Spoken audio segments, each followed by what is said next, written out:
Han pasado justo hoy 11 días de que Rosario Robles Berlanga salió de la prisión de Santa Marta, Acatitla. Hoy con las cámaras de Noticias de la Noche entramos hasta su casa para conversar con ella. Una plática donde además de la parte política hablamos también del lado humano, de lo que significa para una persona, para una mujer de poder como ha sido Rosario Robles, caer en la cárcel, estar presa y perder su libertad. ¿Cómo cambió esto a la extitular de Sedesol? ¿Cuál es su situación actual? Tiene que defenderse todavía y probar su inocencia en un proceso legal abierto y además también lo que busca hacia futuro Rosario Robles. Aquí le presento esta conversación.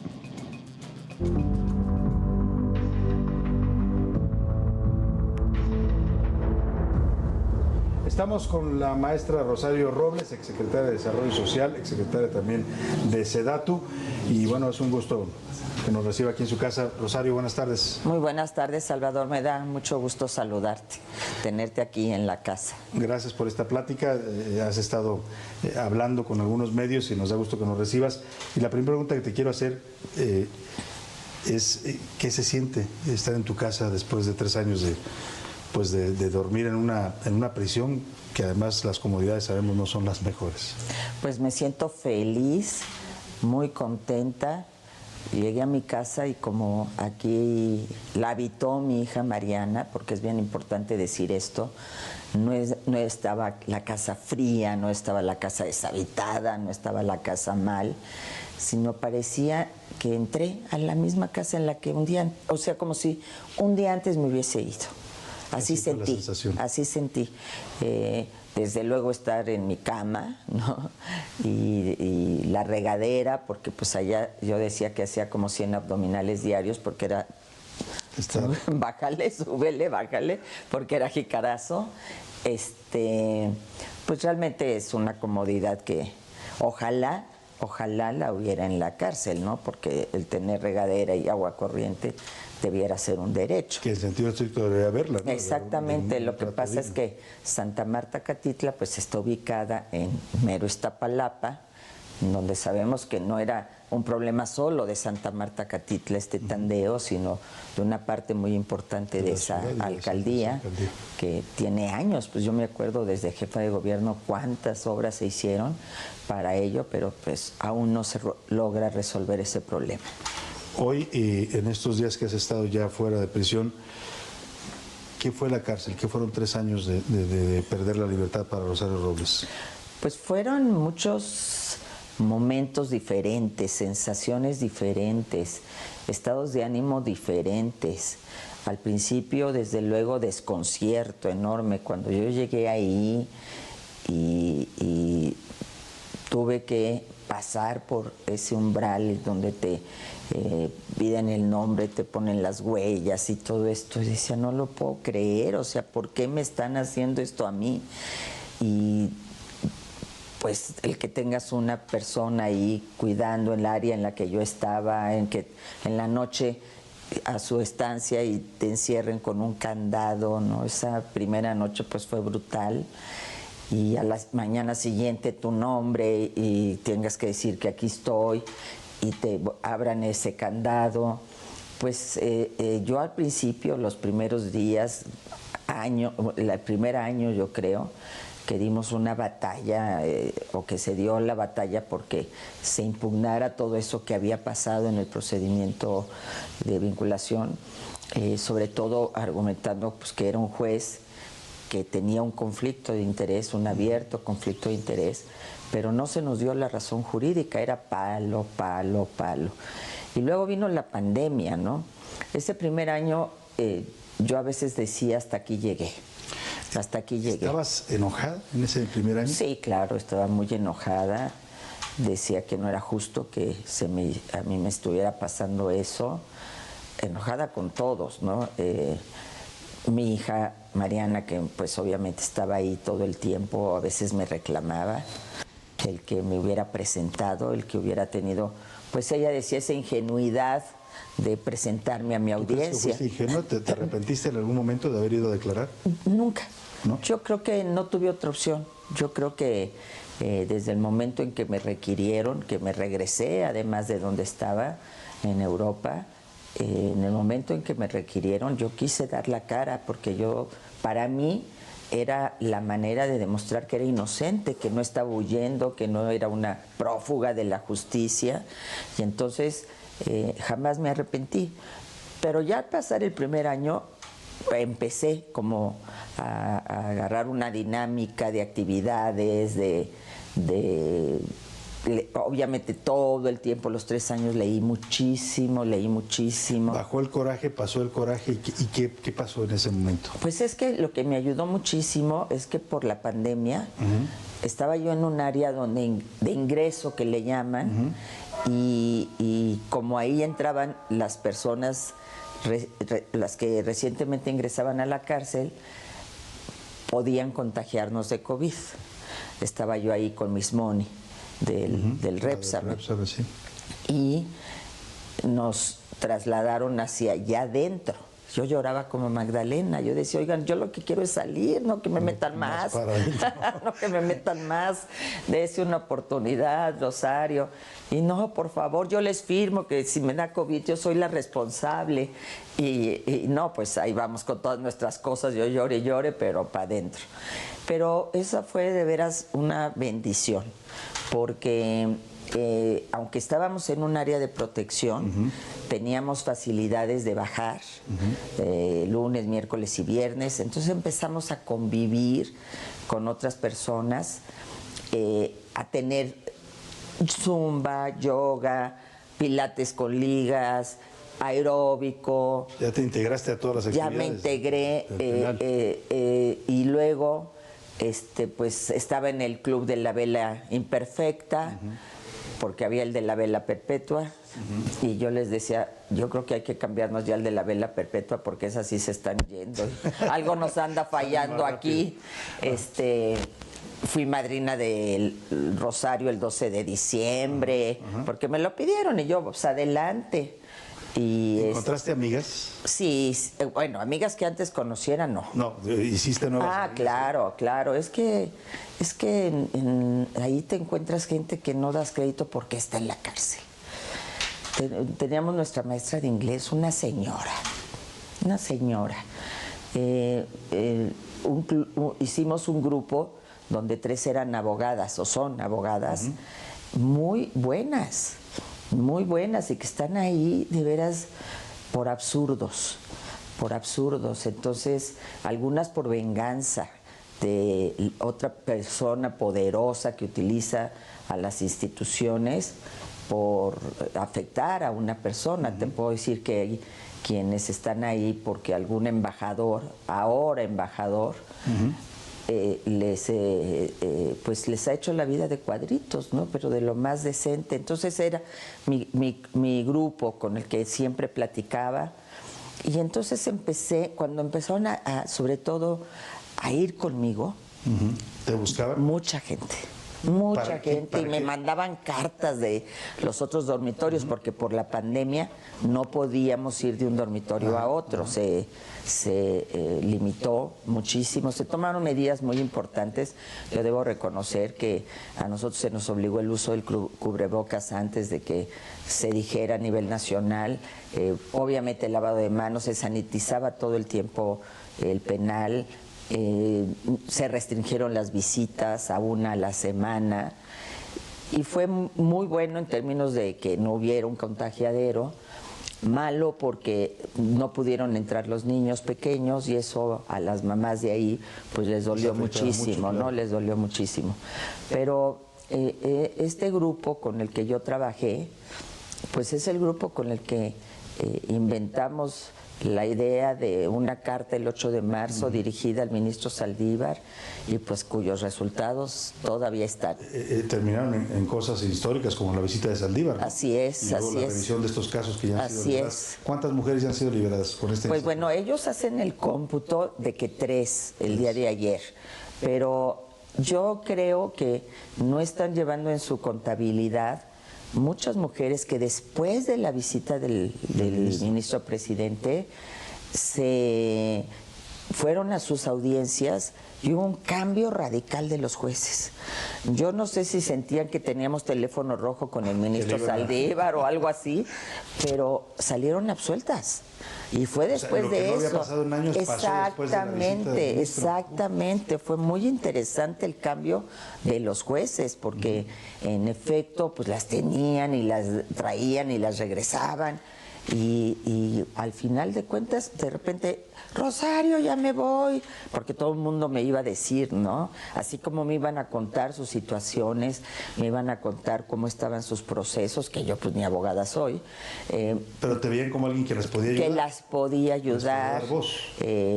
Mariana consiguió algunos pro bonos que estuvimos trabajando y también salieron libres varias con esos pro bonos, y se sigue trabajando con ellas. Y pues la visita del ministro les dio mucha esperanza, y como vieron que de alguna manera se había articulado en este grupo y ahí había abogadas y todo, pues se nos acercaban, nos pedían, y luego pues las tragedias personales humanas que se ven ahí, ¿no? O sea, tremendo, y pues conmigo iban y era casi como mamá. Unas me decían mamá Chayo, otras licenciada, maestra. Era pues ¿es usted licenciada o es maestra? ¿Dirías que tu liderazgo político, el que ya tenías tú construido cuando llegaste ahí, afloró también en la cárcel? Claro, porque yo encontré una causa, una razón de estar ahí, ¿no? Porque mi pregunta al principio era ¿por qué estoy aquí? Y después un ¿para qué estoy aquí? Y entendí que estaba viviendo la injusticia en carne propia, que a mí nadie me podía decir, hablar de la justicia. No, yo la estoy viviendo en carne propia, pero también muchas de estas mujeres. Y entonces sentí que esa era una causa, que por eso estaba ahí, que por eso me habían puesto ahí, ¿no? Y cambió tu visión de por qué estar en la cárcel. Me hizo mucho más llevadera toda la situación, ¿no? Evidentemente, trabajando en todo eso. Ya cuando fue el ministro decíamos, ¿y ahora qué vamos a hacer? Nos vamos a súper aburrir.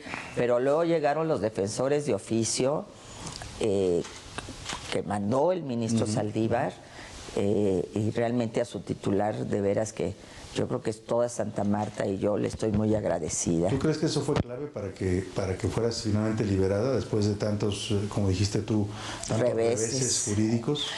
Yo creo que influyó definitivamente, aunque yo tenía mi proceso con abogados privados, no tenía defensores públicos, y ya iba muy encaminado. O sea, yo estaba en el juzgado tercero con mi amparo, un juzgado que ya me había dado la razón, pero que todavía le había dado jurisdicción al juez de control. Regresa allí mi amparo, lo admite a pesar de la impugnación del Ministerio Público, que presenta una queja y se resuelve a mi favor. Y ese juzgado, si no me daba la razón, iría al 9º colegiado, que también había actuado con mucho apego a la ley. Yo dije que ese juez de amparo, a propósito que ahorita se les denosta, yo puedo decir que hay unos que, así como hay un Delgadillo Padierna que puede utilizar su posición de poder para afectar a una persona y cobrar una venganza, hay otros que son unos apóstoles de la ley. No se puede generalizar, ¿no? No se puede generalizar. O sea, con una, limpieza que hicieron sus dictámenes, que la verdad, pues a mí me dio mucho gusto. Estar en la cárcel es una experiencia de vida que cambia. Completamente. ¿Qué cambió en Rosario Robles? La Rosario Robles que llegó ahí y la que salió 3 años después. Pues hay un reencuentro contigo misma, ¿no? Porque hay momentos de mucha soledad en los que a fuerzas tienes que meditar. Yo aparte llevaba, como te digo, mi meditación, lunes, miércoles y viernes tuvimos una maestra de meditación, y empecé a leer muchísimo sobre estoicismo, sobre el mindfulness, sobre, obviamente, haciendo yoga todos los días.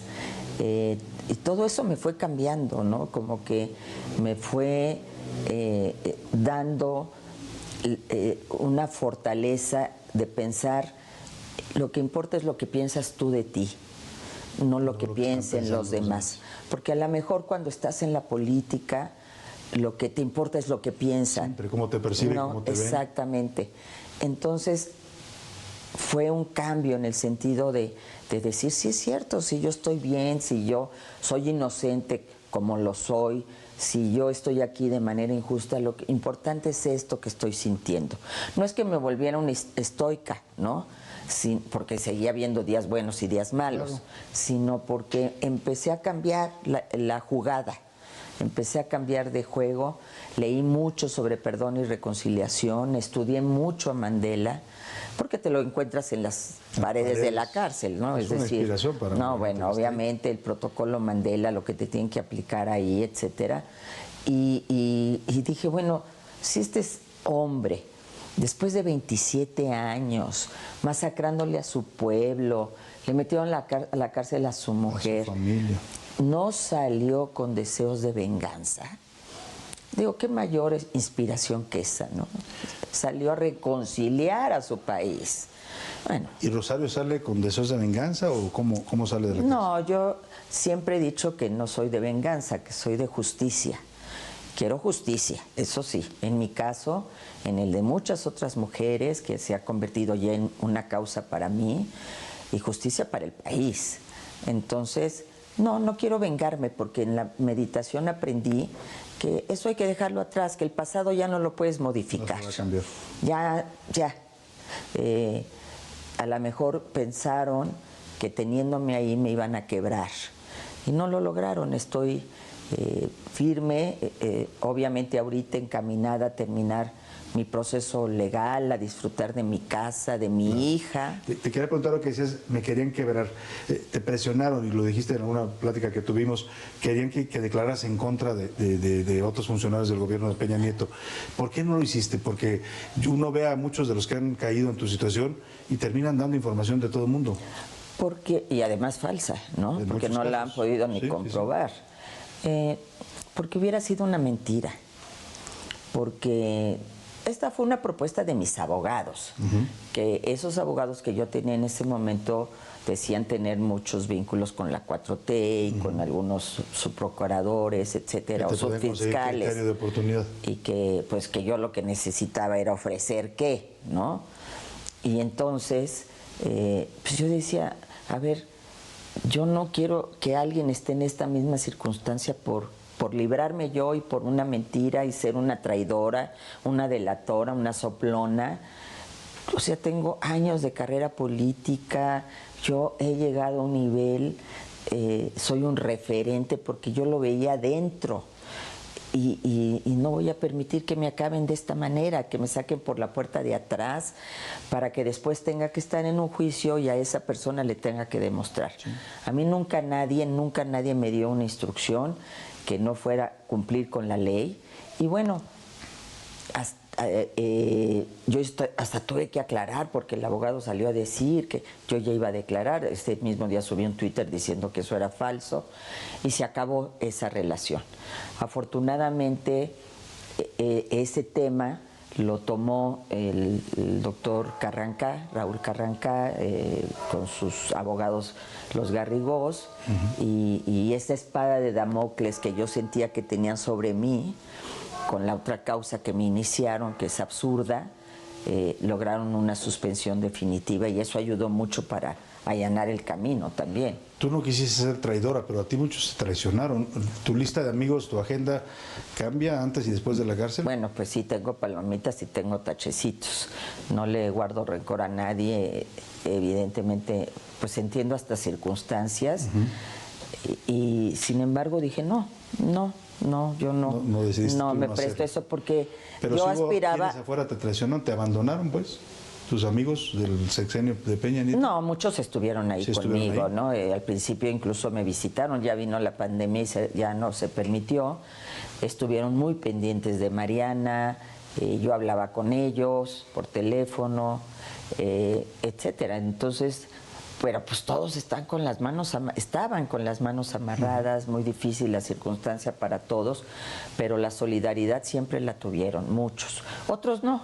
Bueno, pues esos ya quedaron en el pasado. Ya quedaron atrás. Ya quedaron en el pasado. Ahora, es inevitable preguntarte, alguna vez me dijiste en una entrevista, yo estoy en la cárcel porque así lo decidió Andrés Manuel López Obrador. Me recuerdo que te pregunté qué le hiciste, me dijiste nada, ayudarlo, solamente lo ayudé. Hoy ¿Piensas que el presidente influyó para tu liberación? ¿No influyó? ¿Qué papel juega Andrés Manuel López Obrador en esta nueva situación? Obviamente que yo no me, habiendo sido parte de un gobierno nacional, un gobierno, parte del equipo del presidente Peña, no me explico que se tome una decisión de esta naturaleza sin que haya una opinión del presidente de la República. Cuando fue el caso de mi imputación, es obvio que tiene que haber un telefonazo rojo y oiga, ¿qué hacemos con esta mujer? Y la consigna fue clara con los fallos que te daba el juez. Cada rato pues era para atrás. Pero yo no sé si ya después, porque a lo mejor creo que al principio, como pensaba mucha gente, realmente había habido esa triangulación de recursos hacia universidades, realmente había dinero y entonces yo creo como lo conozco que es, porque lo conozco mejor que muchas personas, dijo no. Y tal vez en mí era para él menos perdonable que en otros, ¿no? Por toda la trayectoria y todo lo que caminaron juntos. Lo que caminamos juntos. Ya cuando vino el ministro Saldívar, ya cuando se visibilizó toda la situación de las cárceles, que él mismo ya mandató incluso a que Rosa Isela se hiciera cargo de sacar a inocentes, y cuando se vio, yo creo que ya iba a ganar, pues prefirieron ser ellos los que me dieran la posibilidad de estar libre, porque fue la Fiscalía la que solicitó que se me cambiara la medida cautelar. Hoy te vas a defender, el presidente dijo una mañanera, y bueno, todos lo sabemos que así es, no te declararon inocente, no te han exonerado de los cargos. Pues hasta hoy soy inocente. Bueno, hasta hoy no, hasta que se demuestre lo contrario. Porque no han comprobado absolutamente nada mía, pero tampoco de nadie. Sí. Todos los convenios que según ellos eran mal hechos y una fuente de corrupción, hasta ahora no hay nada sólido. Llevan 3 años. Sí. Y no hay un avance concreto. A mí jamás en mi carpeta de investigación se menciona ni la palabra robo, sustracción de recursos por parte mía, mucho menos la palabra estafa maestra, ¿no?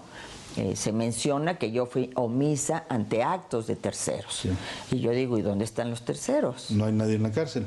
Entonces, bueno, hay gente menor, ¿no? Sí, funcionarios pero, pues, evidentemente que ya en un juicio los tramos de control son muy claros y los tramos de responsabilidad. Yo era la cabeza, sí, pero era la cabeza que definía la política pública, que andaba recorriendo de la seca a la meca el país, porque soy una mujer de territorio y no de escritorio, y quienes operaban eran otros, eran otros. Y aquí, por ejemplo, en el resolutivo de las magistradas, muy valientes, pero un excelente resolutivo de cuando se violó mi presunción de inocencia, se cuestiona muchísimo la figura de testigo colaborador. Ellas cuestionan la figura de testigo colaborador, porque dicen que en México ha servido para que gente que verdaderamente se confiesa como delincuente esté libre.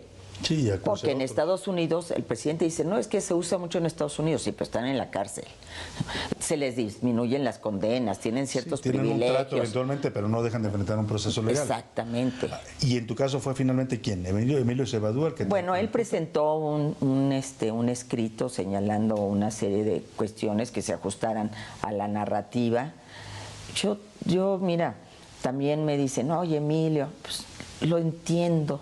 Con 2 hijas chiquititas, pues a lo mejor es a que lloren en mi casa, a que lloren en la tuya, pues que lloren en la tuya. Pero te traicionó finalmente, porque era un hombre de tu yo confianza. creo que era un agente de mi absoluta confianza y bueno, pues mira, yo no aprendí en la cárcel algo muy importante, no juzgues. Aprendí a no juzgar. La pregunta iba en el sentido de que tú vas a todavía continuar tu proceso, te seguirás defendiendo y espero que logres demostrar esa inocencia que tú argumentas. Pero, ¿y qué va a pasar después? Porque ahorita estás abocada a eso. ¿Vuelve Rosario política? ¿Vas a volver a ser política? Pues mira, yo tengo que trabajar de algo, Salvador. ¿Sí? Toda mi vida he trabajado en la política. Yo he sido diputada, después fui secretaria de gobierno, jefa de gobierno de la primera jefa de gobierno, luego presidenta del PRD, luego un periodo en el que no estuve directamente en la política y trabajé como columnista, como colaboradora en espacios de comunicación. Yo no dejé de trabajar un solo día porque yo no podía darme ese lujo y tenía que sacar adelante a mi hija Mariana. Mariana estaba terminando la carrera, entonces yo no podía andar por el país a ver quién me apoyaba. No, yo tenía que trabajar. Y luego cuando fui invitada a participar en el gobierno del presidente Peña, pues fueron 6 años, pero nunca he dejado de trabajar, ya sea en la vida pública, ya sea como comentarista y en la política. ¿Y volverás a buscar un cargo público? Eso no lo sé todavía, ¿no? Yo creo que estos 3 años, y me tocó esa frase bíblica al azar en algún momento, de que Dios no manda a nadie a las profundidades del mar para ahogarse, sino para limpiarse. Yo creo que estos 3 años ayudaron a limpiar, ¿no? A quitar muchos mitos de que ella se robó no sé cuántos miles de millones, de que tiene propiedades. Bueno, pues a mí no me lograron sacar absolutamente nada. Mis hermanos también, todos investigados, Mariana investigada, no encontraron nada, absolutamente nada más que una familia de clase media, producto del esfuerzo, profesionistas, pero tengo que acabar de limpiar para poder. Ya recorrí un gran tramo, yo creo que la percepción pública, entré con una visión y salí con otra, ¿no? Se cambió. Pero falta camino, y yo creo que el punto va a ser mi inocencia. Pero mientras tanto, sí tengo que trabajar. ¿Y pues de qué voy a trabajar? Tú dime. Pues no sé. De médica, de comentarista de entrada. De médica, de odontóloga, de abogada. Pues a lo mejor política. De abogada. Me queda claro que eres política. A lo mejor de abogada le pido a Epigmenio Mendieta, mi gran abogado, que me invite. Dicen por ahí que los políticos nunca se retiran y no te vas a retirar de la política, ¿entiendes? No, yo tengo una gran preocupación por nuestro país. Creo, y lo digo sinceramente, que cuando alguien me dice, pues no sientes odio, no, ya no hay que abonar a este odio en el que vivimos. Creo que hay que abonar a reconciliarnos, a entender que todos tenemos una patria en común, ¿no? Y es el momento de ser patriotas también. Sin duda. Entonces, pues ya llegará su momento en el que sin duda, ya sea comentando, ya sea participando, estaré opinando sobre los temas del país. Pero mientras tanto, pues primero lo primero. Primero recuperar el tiempo perdido con mi hija, con mi familia, con mis amigos, recuperar, trabajar en lo de mi proceso legal, que ahorita está pues en manos del Poder Judicial, porque tanto el juez tercero como el noveno colegiado discutirán la propuesta de sobreseimiento que hizo mi defensa. Sí, a partir de los argumentos legales. Pues Rosario Robles, gracias por esta plática y bueno, deseamos que haya todo el éxito en tu defensa. Muchísimas gracias, gracias Salvador, te agradezco mucho todo lo que hiciste, el seguimiento a mi hija, platicar con ella, entrevistarla. De veras, muchas gracias. Siempre estamos pendientes, era un caso que ameritaba la cobertura y ahí estuvimos. Muchas gracias, Rosario. Gracias. Ahí está Rosario Robles. Dice que la cárcel la cambió y por supuesto la cárcel cambia a cualquiera, que le ayudó un poco a limpiar su imagen, pero que todavía tiene que demostrar su inocencia. No descarta volver, una vez que termine su proceso, a la política en activo.